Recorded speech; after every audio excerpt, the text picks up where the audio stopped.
খুলনার দাকপে বিএনপির উদ্যোগে দলের ৪৭তম প্রতিষ্ঠাবার্ষিকী পালিত। বিস্তারিত জানাচ্ছিলেন মোহাম্মদ শামীম হোসেন, স্টাফ রিপোর্টার, খুলনা থেকে।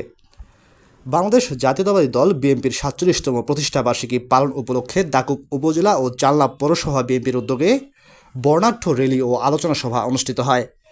বুধবার বিকেল ৪টায় উপজেলা সদর চাল্লা পৌরসভাস্থ ডাকবাংলো মোড়ে বিএনপির কার্যালয়ে চাল্লা পৌরসভা বিএনপির সাবেক সদস্য সচিব মোহাম্মদ আলামিন সানার সভাপতিত্বে এবং যুগ্ম আহ্বায়ক সাবেক এসএম ফয়সাল হোসেনের পরিচালনায় অনুষ্ঠিত সভায় প্রধান অতিথির বক্তব্য প্রদান করেন খুলনা জেলা বিএনপির অন্যতম সদস্য ও চাল্লা পৌরসভা বিএনপির সাবেক আহ্বায়ক শাকিল আহমেদ দিলু। বিশেষ অতিথির বক্তব্য প্রদান করেন উপজেলা বিএনপির সাবেক যুগ্ম আহ্বায়ক মোহাম্মদ জাহাঙ্গীর আলম গাজী, চাল্লা পৌরসভা বিএনপির সাবেক যুগ্ম আহ্বায়ক ও সাবেক কাউন্সিলর আয়ুব আলী কাজী এবং যুগ্ম আহ্বায়ক ইমরান হোসেন পলাশ, বিএনপি নেতা সাবেক কাউন্সিলর আব্দুল বারিক শেখ প্রমুখ। এ সময় আরও উপস্থিত ছিলেন চাল্লা পৌরসভা স্বেচ্ছাসেবক দলের আহ্বায়ক আবু তাহের, সদস্য সচিব ইফতেখার কবির বাপ্পি, মোহাম্মদ জাভেদ খান, রাশেদ খান সহ বিভিন্ন পর্যায়ের গুরুত্বপূর্ণ নেতাকর্মীগণ। সভা শেষে একটি বর্ণাঢ্য আনন্দ র্যালি চাল্লা পৌরসভার প্রধান সড়ক প্রদক্ষিণ করে। কাজ করো, তুমি যাও, মানুষের কাছে যাও। আমরা জনাব তারেক রহমান ক্লিন ইমেজের লোক বুঝতেছি। উনি যাদের কোনো কিঞ্চিত পরিমাণ একটা ক্লেম আছে, যাদের কিঞ্চিত পরিমাণ ক্লেম আছে, সেটা আমারও হতে পারে, আপনারও হতে পারে, আপনাদেরও হতে পারে।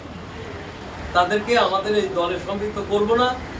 ইভেন আমরা তাদেরকে এই নির্বাচনে তাদেরকে প্রার্থী করব না।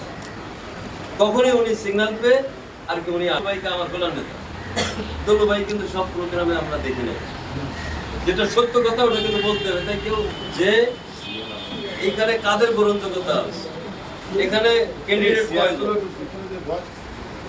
এখানে ক্যান্ডিডেট দানের শীষের প্রত্যাশী গোবিন্দ, ধানের শীষের পার্থবাবু, এখানে আমিনুল হাসান, এখানে জিয়াউর রহমান বাবু,